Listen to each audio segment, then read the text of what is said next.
hapon po mga kapatid. Isa na namang pagkakataon na tayo ay magsasama-sama sa salita ng Diyos.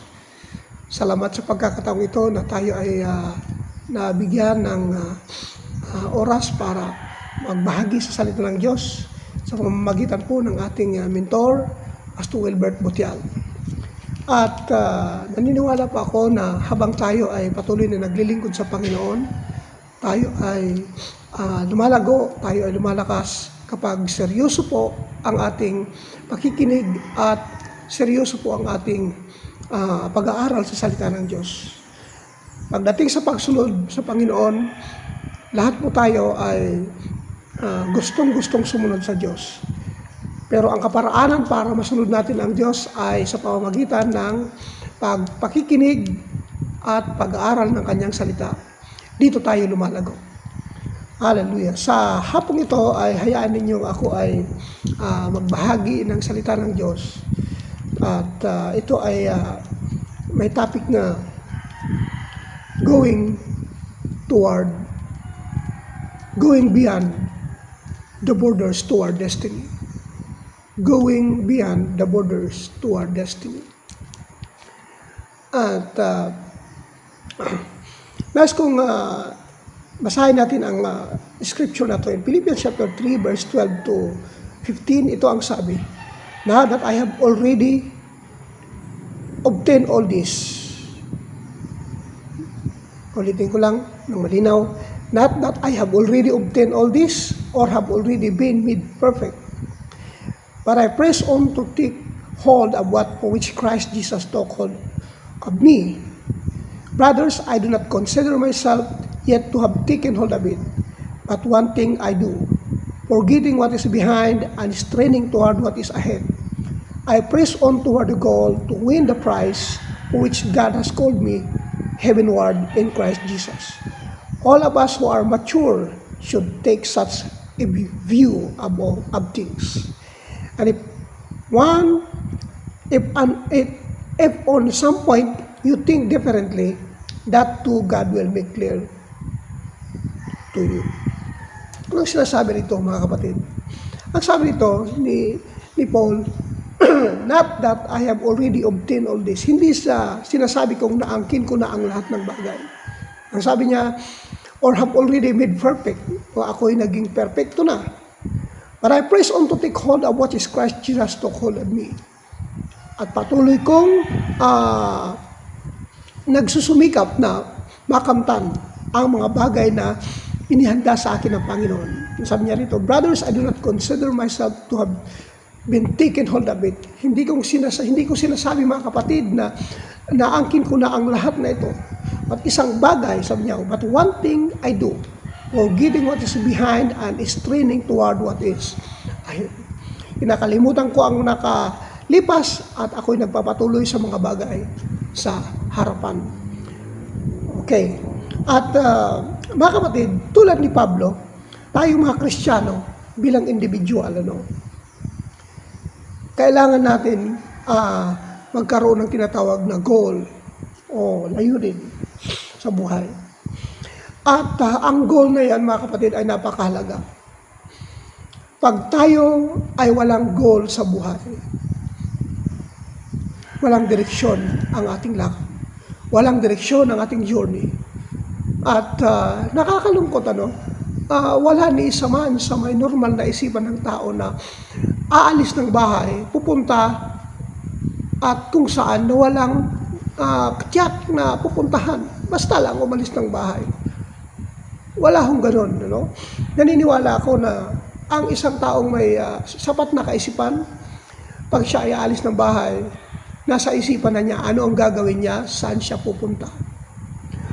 At ano ang pakay niya, ano ang layunin niya doon sa lugar na kanyang pupuntahan. Ito po ay malinaw na sinasabi ni Pablo na sabi niya, I do not consider myself to have been taken hold of it, but one thing I do, forgetting what is behind and straining toward what is ahead. Paul sees what is ahead of him. Nakikita ni Pablo kung ano yung mga bagay na inihanda ng Diyos, kaya nagsusumikap siya. At sinasabi niya, hindi ko sinasabi na naangkin ko na ang lahat ng bagay.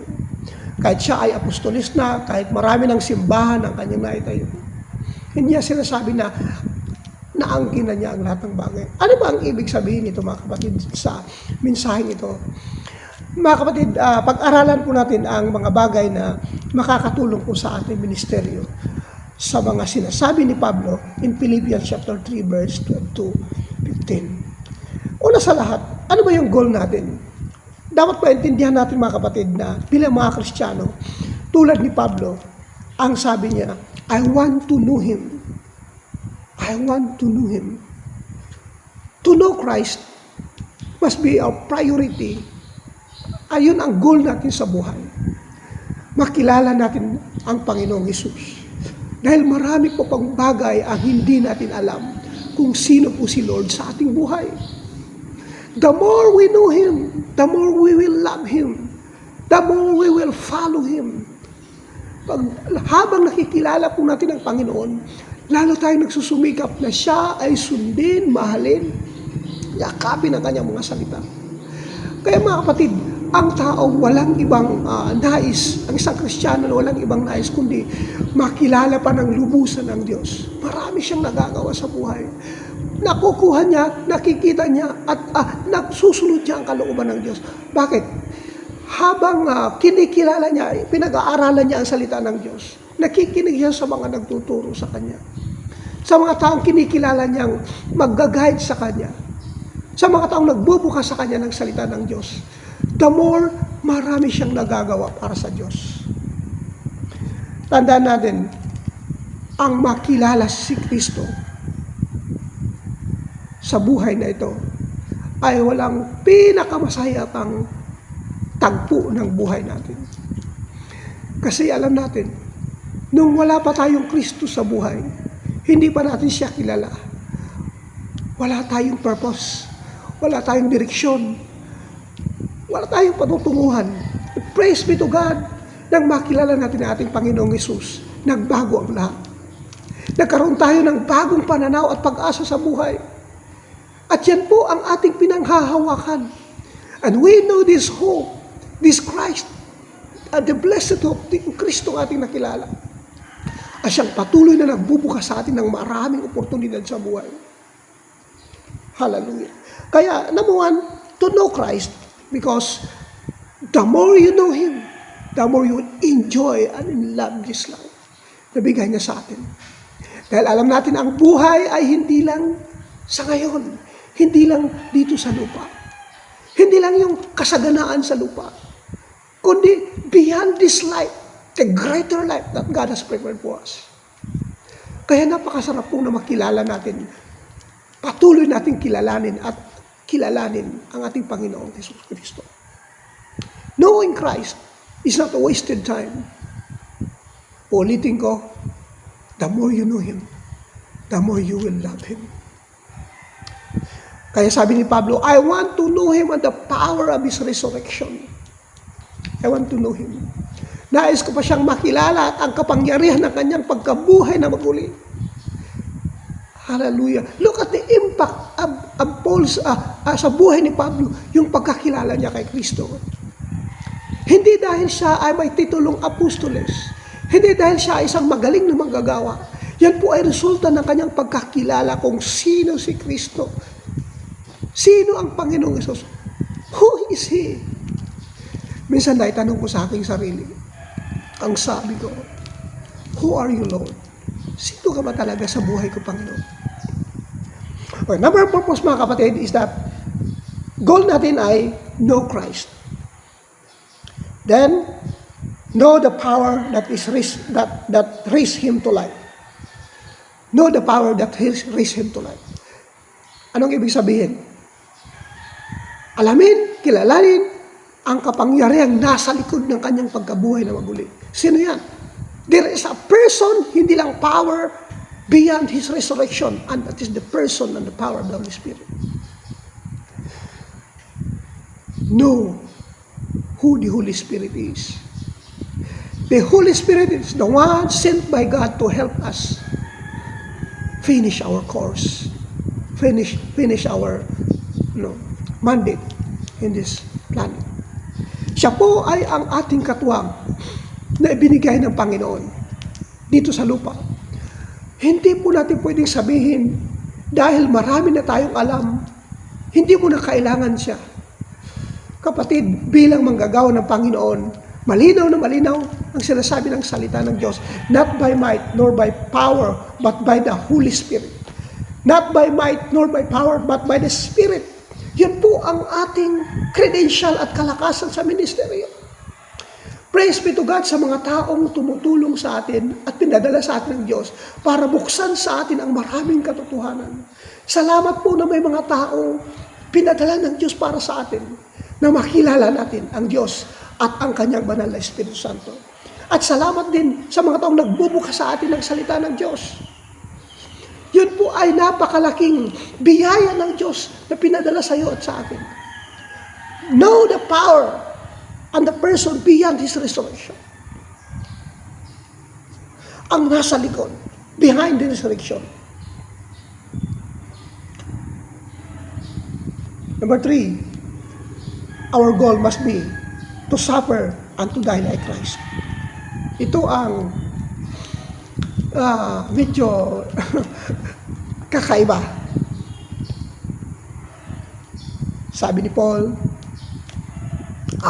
for to me to live is Christ, and to die is gain. Alam mo, pag pinag-uusapan ng kamatayan, normally maraming tao ayaw. Pag pinag-uusapan ang death, maraming tao medyo naiiba yung feelings, iba yung damdamin pagdating sa kamatayan. Sabi ni Pablo, I want to die and suffer like Christ. Sabi niya, I am crucified with Christ. Galatians chapter 2 verse 20, I am crucified with Christ. And it is no longer I that lives, but Christ lives in me. The life I now live, I live for Him. Sabi niya. So, ang buhay na meron ako, ay nabubuhay ako by faith in Him, who loves me and give Himself up for me. Siya na naghimahal sa akin at ibinigay ang Kanyang sarili para sa akin. Dahil nang makilala niya, si Kristo ay namatay para sa Kanya, handa na rin siya ibigay ang lahat. Sabi niya, I want to suffer and die like Christ. Maraming pangarap yun. No? Sa atin ngayon, pag pinag-uusapan ng ganun, meron palang pangarap na ganun.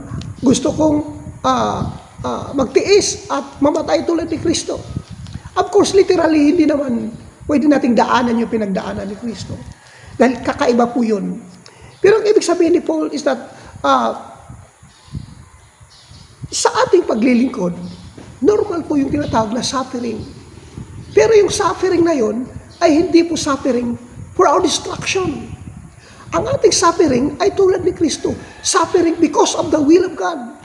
Nagtitiis dahil sa pagsunod sa kalooban ng Diyos. Kaya kung may suffering man tayo bilang mga naglilingkod sa Panginoon, yan dahil sa pagmamahal natin at pagsunod sa kalooban ng Diyos.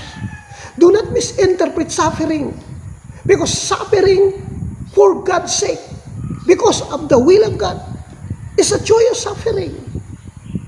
Ang sabi ni Peter, mas mabuti pang kayo'y magtiis dahil sa pagsunod sa Panginoon, sa Kanyang kalooban, kaysa magtiis kayo dahil kayo ay nakitang makasalanan, nagnakaw, o kaya gumawa ng mga bagay na hindi maganda. Hindi po ba mga kapatid, na napakasarap mag-suffer because of Him?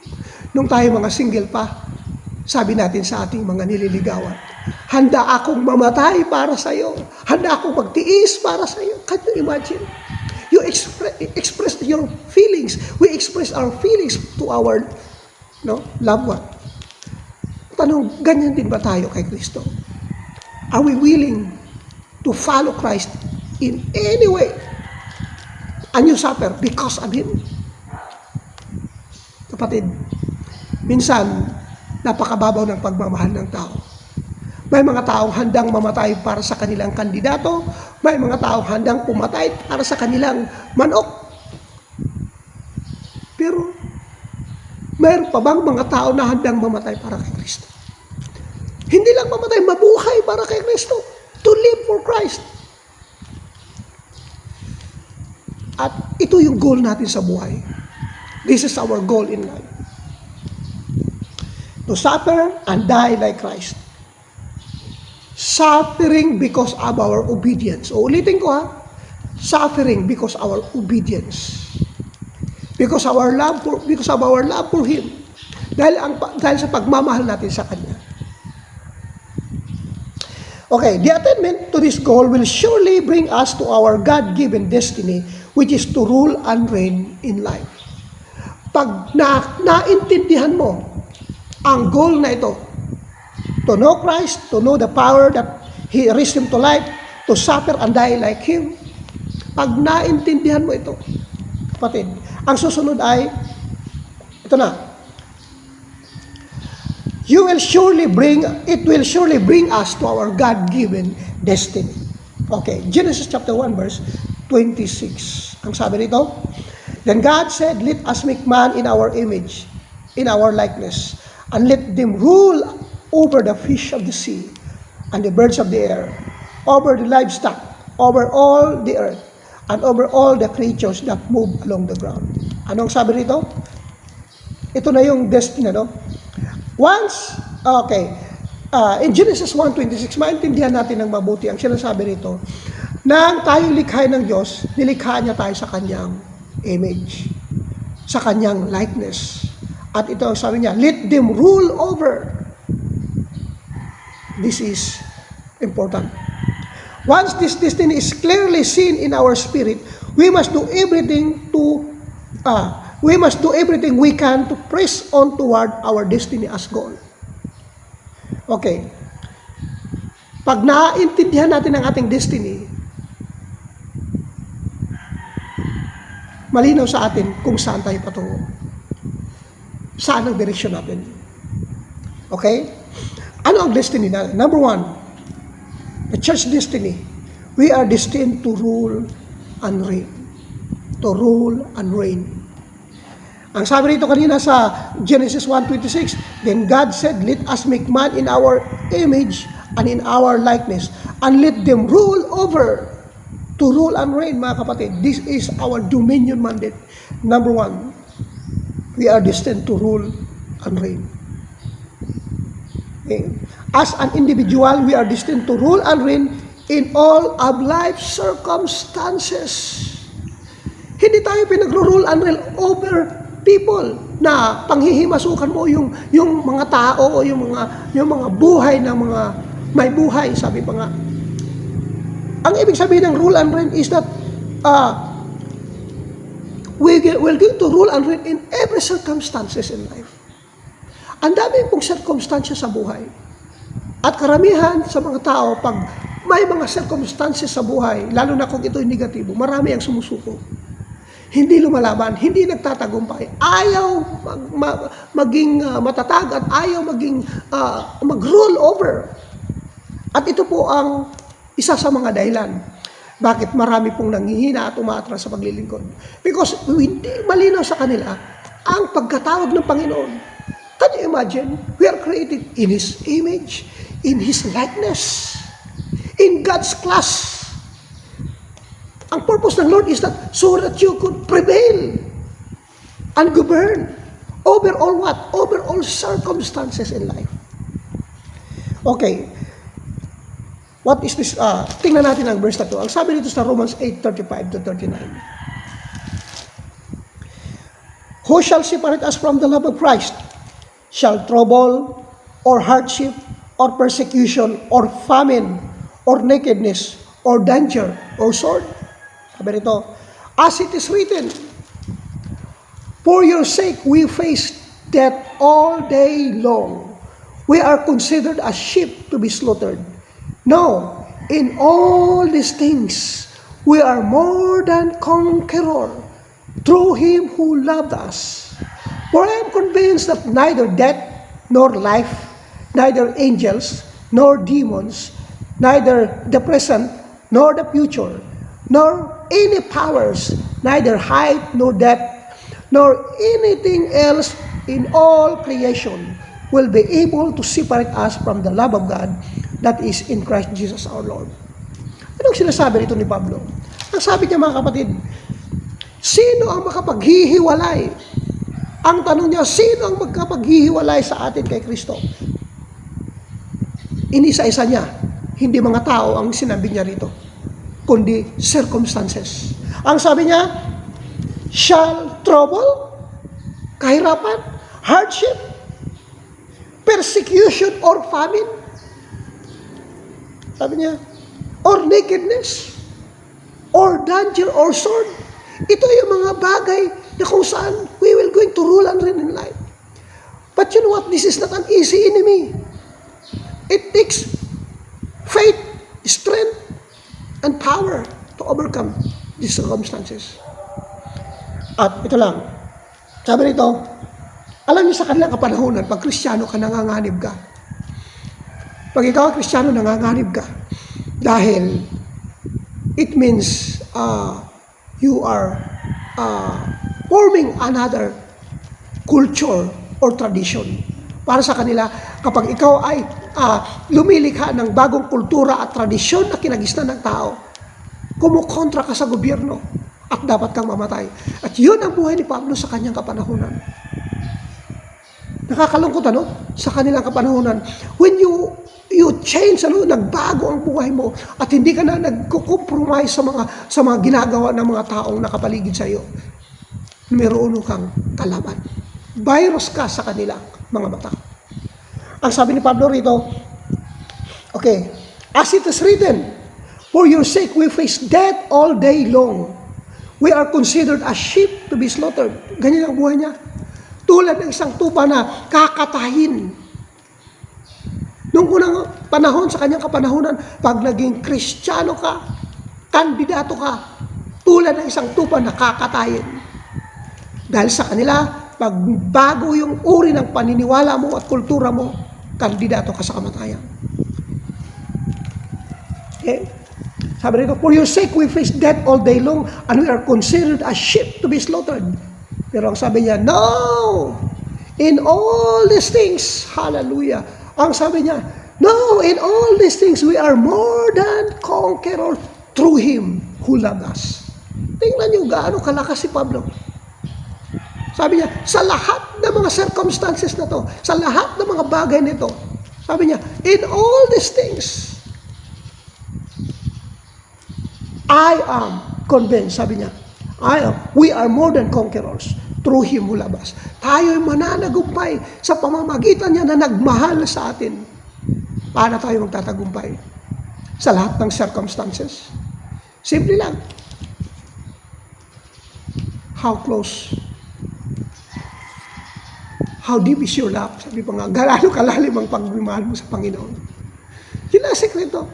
Pag ganun mo kamahal si Lord, kapatid, things were easy. Okay. For I am convinced that neither death nor life, neither angels nor demons, neither the present nor the future. Look at these different circumstances in life. Ang sabi niya, for I am convinced that neither death nor life, neither angels nor demons, neither the present nor the future, nor any powers, neither height nor depth, nor anything else in all creation will be able to separate us from the love of God that is in Christ Jesus our Lord. Sabi niya, walang makapaghihiwalay sa atin sa pag-ibig ng Diyos sa pamamagitan ni Kristo Jesus. Ganun ang sikreto how to conquer, how to become an overcomer, how to rule and reign in every circumstance. No? Okay. As a church or as a Christian, we are destined to advance the kingdom of God from the place. This is number 2 point. Point number 2. As a church, we are destined to advance the kingdom of God from the place where we are planted to the ends of the earth.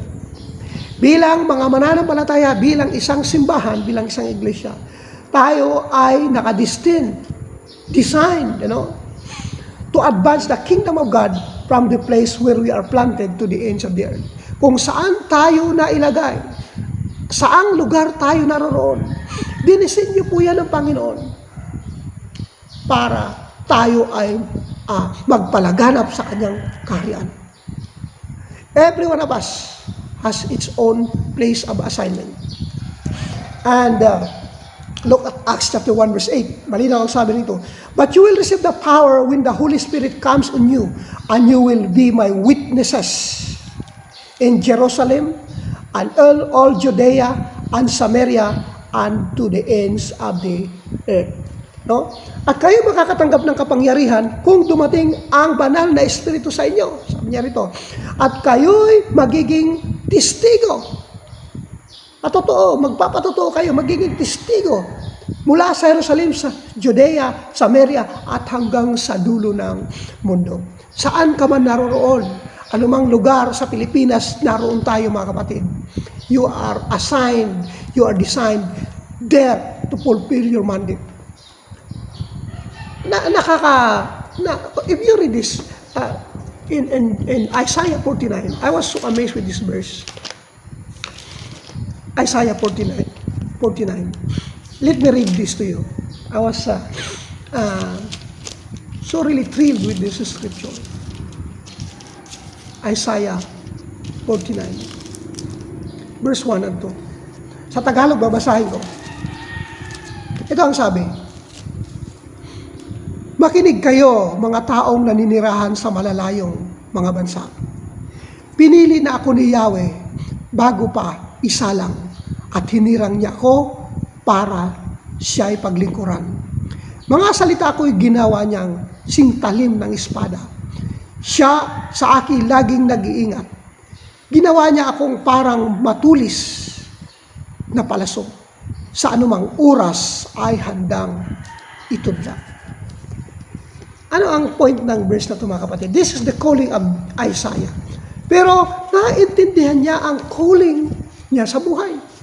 At in English, sabi sa English translation, you have mentioned my name. He has mentioned my name in my mother's womb. When I'm in my mother's womb. Sabi niya, ang pangalan ko'y tinawag niya. Na-mention niya doon pa lang sa sinapupunan. Ganyan ang calling niya. At sabi niya, para akong espadang matalas at matulis na palaso na handang itudla anumang oras. Mga kapatid, listen to this. Ikaw at ako ay ang espada at matulis na palaso ng Panginoon na itinudla sa angkaman ngayon. Mula sa kamay ng Diyos, itinudla ikaw at ako. At tumama sa kung saan ka ngayon. And that is the goal of the Lord Jesus Christ. God hit the target. Kung saan ka man, yun ang place of assignment mo. Doon ka inilagay ng Panginoon. At sa puso at isipan ng Diyos, nararapat ka dyan. Dahil yan, diyan tutuparin ng Panginoon ang lahat ng pangako at plano niya.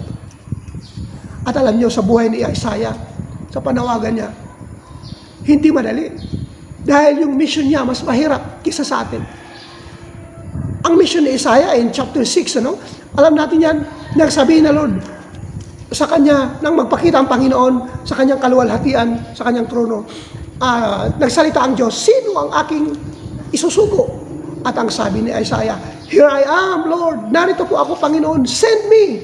At ang sabi ng Panginoon, okay. Ito ang iyong gagawin, ito ang mission mo. Okay? Magsalita ka man ng magsalita, hindi ka pakikinggan. Patitigasin mo ang kanilang puso. Wala silang makikita, wala silang maririnig. In hearing, they will not hear. In seeing, they will not see. Bubulagin mo sila, bibingiin mo sila. Kaya ang sabi ni Isaiah, how long, O Lord? Hanggang kailan, Panginoon? Ang hirap. Hindi niya diniritso sa Panginoon na sinabi, Lord, ang hirap naman. Kundi sinabi niya, hanggang kailan, Panginoon? Hanggang kailan? Ang hirap ng kanyang mission, no? Pero he is excited. He was excited because nakita niya ang kaluwalhatian ng Panginoon. Pinakita sa kanya ng Panginoon ang kanyang maluwalhating trono at ang mga anghel sa harapan ng trono ng Panginoon nagsisigaw sa isa't isa, Holy, holy is the Lord God Almighty. And the whole earth will be filled with His glory. Isaiah was so thrilled and amazed by the glory na pinakita sa kanya ng Panginoon. At doon nagsimula, ang kanyang grabing pag-angat ng kanyang spirituality, ang kanyang relasyon sa Diyos. At doon nakita niya, dahil sa nakita niyang kaluwalhatian ng Panginoon, nang magsalita ang Diyos, whom shall I send? Ang sabi niya, here I am. Kapatid, bakit ka narayan? Bakit tayo narito? Bakit tayo tinawag ng Panginoon? Bakit mo nakilala ang Diyos? At bakit ka tumatanggap at nagmamahal sa Diyos sa kanyang salita? Because of the mission. At ito po, ang mission natin sa buhay, ang mission natin sa lugar natin, yun po ang nasa isipan at puso ng Diyos. Doon tayo itinudla. Tulad tayo ng palaso na itinudla ng Panginoon at He hit the target. Taga Luzon ka, taga Visayas ka, anumang barangay, anumang city ka nandoon, God hit the target. And the mandate is that influence your community, advance the kingdom. How?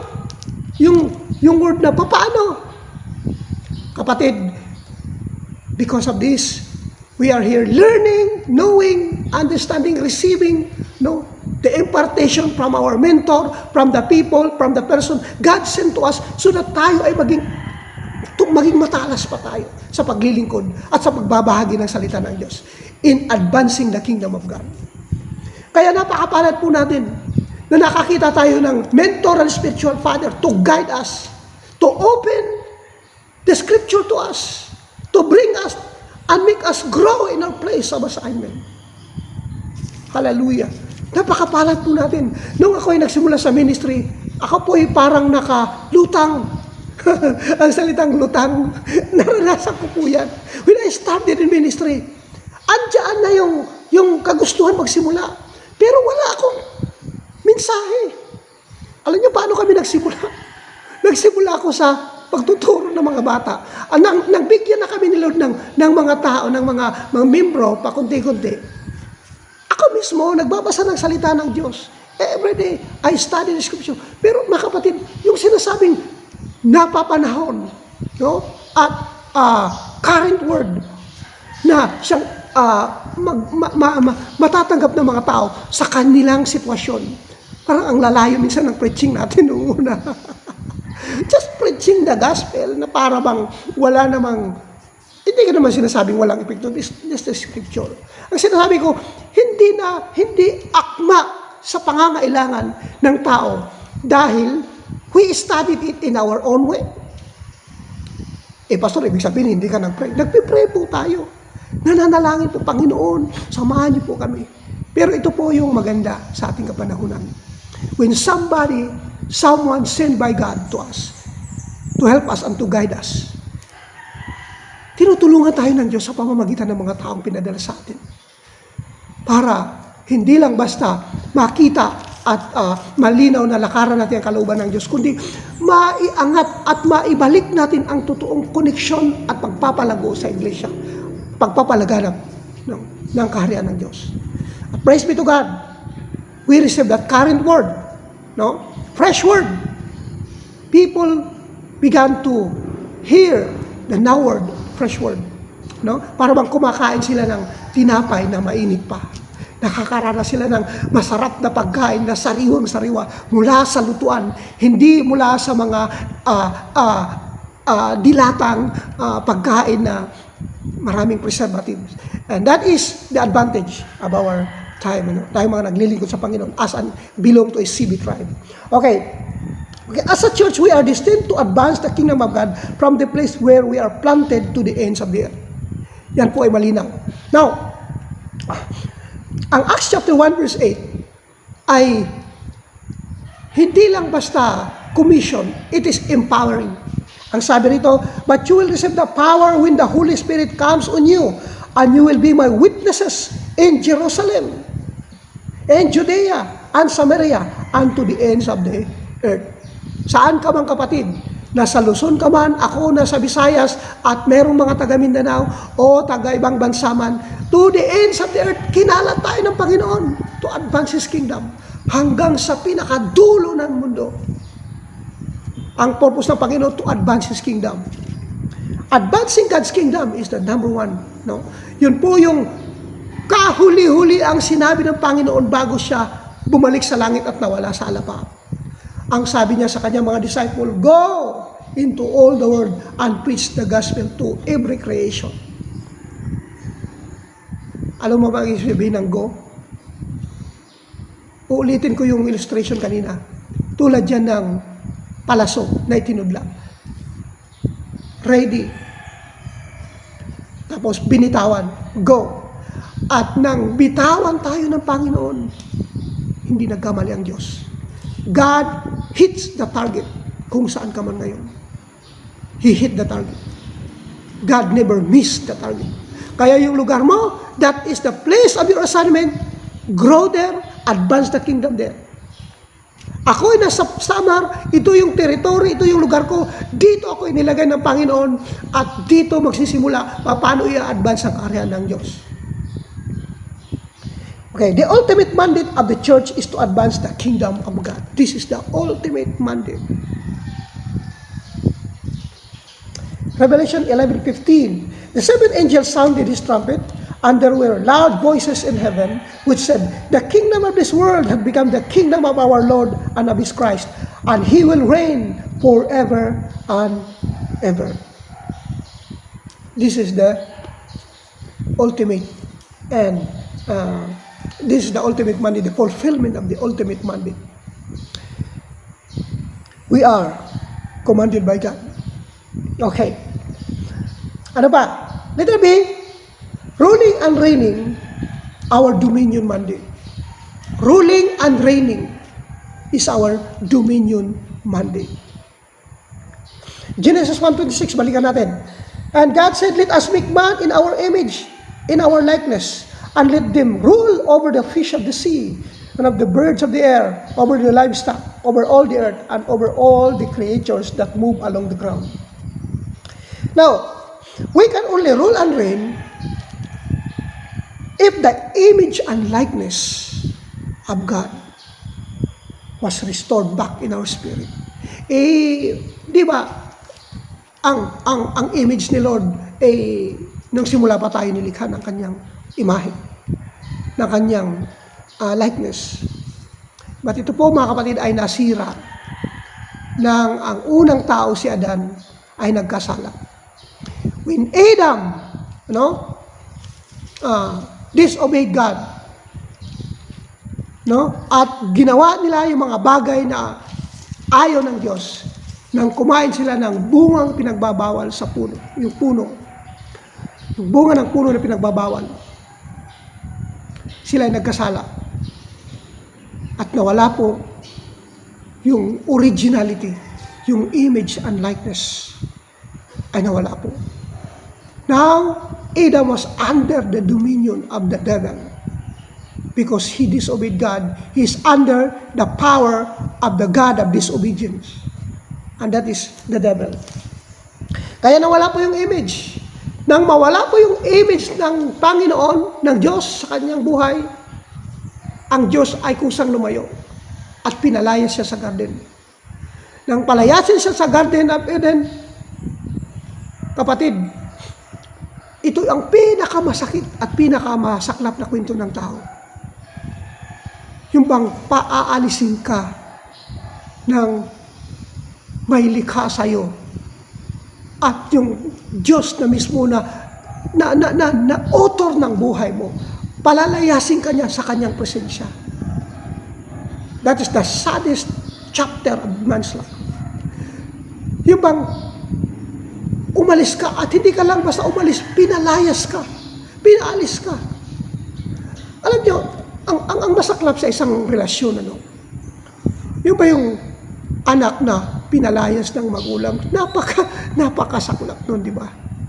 At yung po nangyari kay Adam, he was driven. Pastor, tao pa rin si Adam. Yes, oo. Pero ang sinasabing glory ng Panginoon, yung kaluwalhatian ng Diyos, the image of God, the likeness of God was lost in Him. At binitawan ng Diyos ang mga salitang hindi dapat bitawan para sa taong nilikha niya. Ang sabi niya, mula ngayon, ikaw, Adan, Una, yung ahas, tapos yung babae, at sa kanya. Ang sabi ni Lord kay Adan, mula ngayon, ikaw, dahil sumunod ka sa iyong asawang babae, sumpain ang lupa dahil sa iyo. Curse is the ground because of you. At bago ka kumain, magpapatulog ka muna ng pawis. Bago ka bigyan ng pagkain. No? Bago tumubo at makakain ka mula sa lupang iyong binubungkan. At ang sabi niya, mula sa lupa, mula sa alikabok, nilikha ka, babalik ka sa alikabok. At ang lupa, the ground, sabi niya, because of you, tutubo yung mga tinik at mga damong, alam niyo yung mga damong matinik, mga kapatid. Noong una pala, wala pala yun. No? Noong una, wala pala yun. Pero nang magsimulang sumpay ng Diyos ang lupa, curse is the ground because of you, sabi niya kaya, thorns and thistle will grow from you. Grabe, mga kapatid. Kaya nawala pa yung image ng Panginoon sa buhay ni Adam. Image was lost. Likeness of God was lost. And God drive him out from His presence. Kung unang naranasan ni Adan at Eva na pinalaya sila mula sa presensya ng Panginoon, mayroon pang sumunod. After na nagkaanak si Adan at Eva, mayroong Abel, Cain at Abel. Ang kwento ng dalawa, alam natin, pinatay ni Cain si Abel dahil sa selos, dahil sa kanilang pag-aalay na hindi kinasiyahan ng Diyos ang kanyang alay, at ang alay ni Abel lang ang kinalugdan ng Diyos. Dahil doon nagalit si Cain, nagselos si Cain. Saan nangyari? Ang sabi ng Biblia, inabangan, pinatay ni Cain ang kanyang kapatid na si Abel dahil sa galit at selos. At ano ang sumunod na pangyayari? Muling nangusap ang Diyos. Narinig ang tinig ng Diyos sa tenga ni Cain. Ang sabi ni Lord, Cain, nasaan ang kapatid mong si Abel? Anong sabi ni Cain? Am I my brother's keeper? Can you imagine that? Tanong, bakit nagtatanong si Lord kay Cain kung nasaan si Abel na kanyang kapatid? Hindi ba klarong-klaro sa mata ng Diyos ang lahat ng bagay na nangyayari sa ibabaw ng lupa? Pero bakit tinanong niya yan? The reason God bring this question to Cain is that nais ni Lord makita ni Cain ang estado ng kanyang isipan at puso at ang kanyang buhay. Ang tanong niya, nasaan ang kapatid mo? At ang sagot naman ni Cain, am I my brother's keeper? Ako may tagabantay ng kapatid, taga-alaga ng kapatid. Which is true. Hindi na siya naging brother's keeper, he became a brother's killer. Kaya minarkahan siya ng Diyos. What is that mark? The mark of a brother's killer. At ang sabi ng salita ng Diyos, wala ko yan sa scripture na makikita mo yung mark. No? But ito yung malinaw sa atin. He killed his brother. And he's a brother's killer. At ang sumunod na scripture, and Cain, no?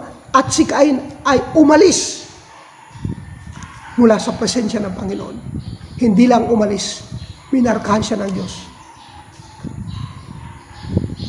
You are Cain, the brother's keeper. Yun ang nakakalungkot na tagpo sa buhay ng tao. Yung paalisin ka at lumayo sa presensya ng mailikha, sa presensya ng Diyos. Alam mo ang pinakamasaklap sa isang Kristiyano? Yung bang nagbabackslide. Backsliding means tumalikod ka mula sa presensya ng hari ng mga hari. Diyos na mailikha, na nagbigay sa atin ng hininga 24 hours a day, na nagbibigay ng sikat ng araw, na nagbibigay ng pagkain sa bawat mesa, sa bawat hapagkainan. Ngunit tinalikuran natin ang kanyang presensya. That's the worst chapter of life ng isang Kristiyano. Hallelujah. Now, ruling and reigning, yung dominion mandate ng tao ay nawala. Now, ibinabalik ito sa atin ng Panginoon nang makilala natin ang Panginoon. We can only rule and reign if the image and likeness of God is restored back to our spirit. Kaya nga, sabi nito, Christ in us, When Christ is in us, ano nangyari? Restored image and likeness of God that we lost because of sin, ano? Yung pagtanggap natin kay Kristo at si Kristo na sa ating buhay, na ibalik muli ang image and likeness at saka yung mandate to rule and reign. Because of Him, because of Christ, binalik sa atin ng Panginoon ang dominion mandate. Okay, Hebrews 1:3, ito ang sabi, the Son is the radiance of God's glory and the exact representation of His being.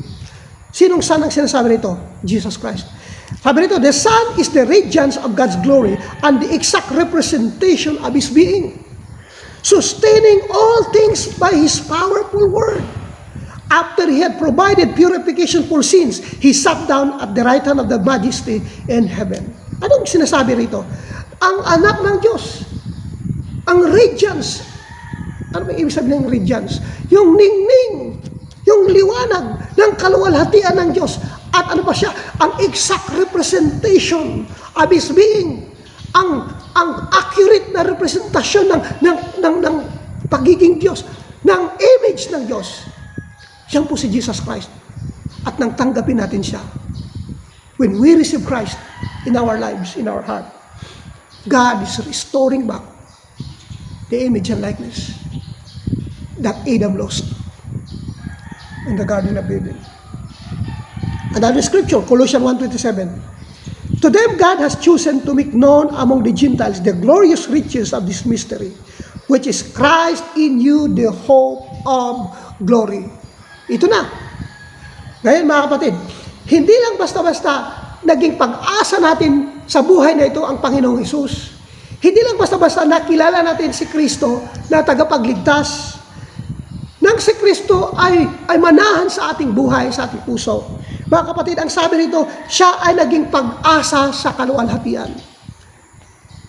At yung kaluwalhatian dito, mga kapatid, yung glory na kung saan ang Diyos ay naroon, yun po yung Kristo na nananahan sa atin. At yun po ang dahilan bakit tayo ay meron ng kakayahan, merong pag-asa, merong kapangyarihan, no? To fulfill in ruling and reigning, no? In His dominion mandate, in our dominion mandate. Okay. Galatians 4:19, ito ang sabi, my dear children, for whom I am again in pains of childbirth, until Christ was formed in you. Ito lang. Nang makilala natin ang Panginoong Hesus, hindi lang basta pangalang Hesus ang ating natanggap. Ang Espiritu niya ay ating natanggap. At ang salita niya na patuloy nating pinakikinggan, yan po ang humuhugis, nagpo-form sa atin to become like Him. Kasi hindi po instantly naging katulad niya tayo. Nang matanggap natin ang kanyang salita, nang tayo maligtas, tulad na tayo nito, instantly. No po, hindi po ganun. Hanggang ngayon, still Christ forming us. When His Word at ang kanyang salita na ating naririnig, it is forming us. Our mind, our heart, our emotion, no, ang lahat na meron tayo, Christ Word, instruction, His revelation, His Spirit is forming us. Every time na tayo ay nakikinig, bukas ang ating isipan sa isang pagtuturo ng salita ng Diyos, Christ is forming us. God is forming us until we become like Christ. Until Christ image was formed. Yung character natin, napoform po. Christianity is not about having a title of being a member of a church. Christianity is about Christ being formed in us. Kaya po nakakalungkot ang sinabi ni Dr. Jonathan David. Sabi niya, many of us are well informed but not transformed. The main goal, mga kapatid, sa pagiging Kristiyano natin, Hindi lang tayo ay makarinig at mapuno ng mga karunungan na mula sa mga magagaling magturo ng salita ng Diyos, sa mga taong ating pinakikinggan. Hindi lang ganun. But the goal of the Word of God is to transform us to be like Him. Kaya wag ho tayong titigil sa marami tayong natutunan at marami tayong ituturo sa iba. Tandaan natin, ang number one goal ng salita ng Diyos is to change our lives. To be like Christ. To be like Him. Pinoform tayo dito. Ano bang mga maling kilos, gawa, kaugalian, tinatanggal hanggang maging katulad tayo in character, in purpose sa ating Panginoong Jesus. This is the reality. Sabi pa nga ni D.L. Moody ba yun? Sabi ni D.L. Moody, the scripture was written not for our knowledge, but to change our lives. Ang salita ng Diyos, ang Biblia, ay isinulat hindi para tayo maring matalino at maraming impormasyon ang ating makuha, kundi isinulat ito para mabago ang ating buhay. Mabago para saan? Maging katulad niya in the image of His Son. Remember, Christ is the firstborn. And who is His brothers? Still God forming the character, the attitude, no, the image of Christ's brethren on earth. Kasama ka dyan. Kasama tayo dyan, mga kapatid. He is still forming us habang tayo nakikinig. At salamat sa Panginoon sa mga taong dinala sa atin ng Diyos to form us so that we will be transformed, not just being informed, to become like Him. Hallelujah. Mga kapatid, naniniwala ako, to rule and reign is the number one mandate ng Diyos sa atin. Then, una kanina, ang ating pinag-aralan is that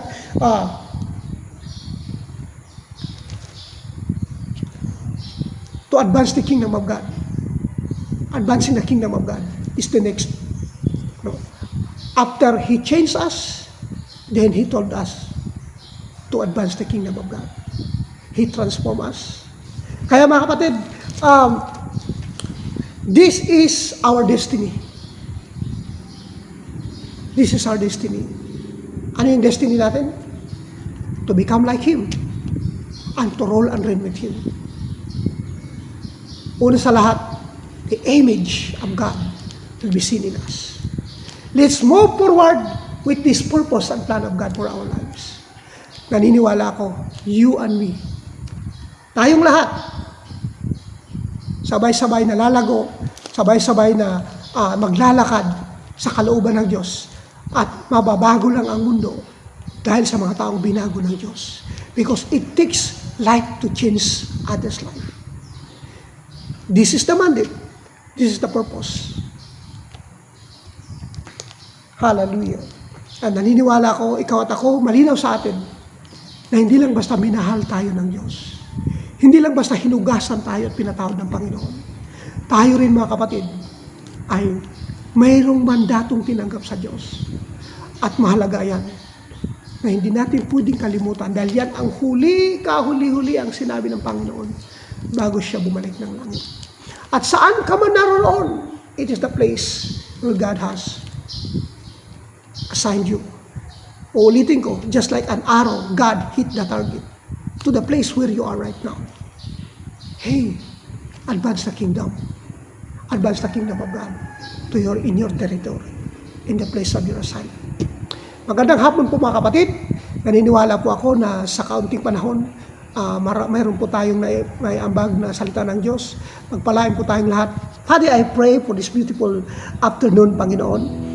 And I believe, O God, that the word that is being spoken, that is being released, Panginoon, ay may mga salita po, Panginoon, patuloy na natutulong sa amin na kami po ay patuloy na lumago, maunawaan namin ang aming destiny, maintindihan namin ang aming purpose, at Panginoon, yung divine mandate, Panginoon, ay magawa po namin sa buhay na ito.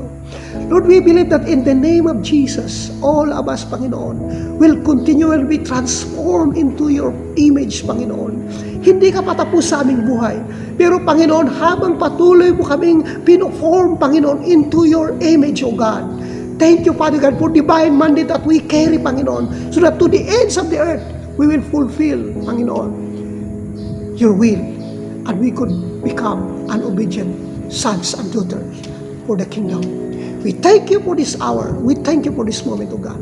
And I thank you for your people who continually in love to hear and listen and embrace your word, just to know you more and to love you all our lives. We thank you, Father. We give the glory and honor in Jesus' name. Amen and amen. Magandang hapon po sa inyong lahat, and God bless po.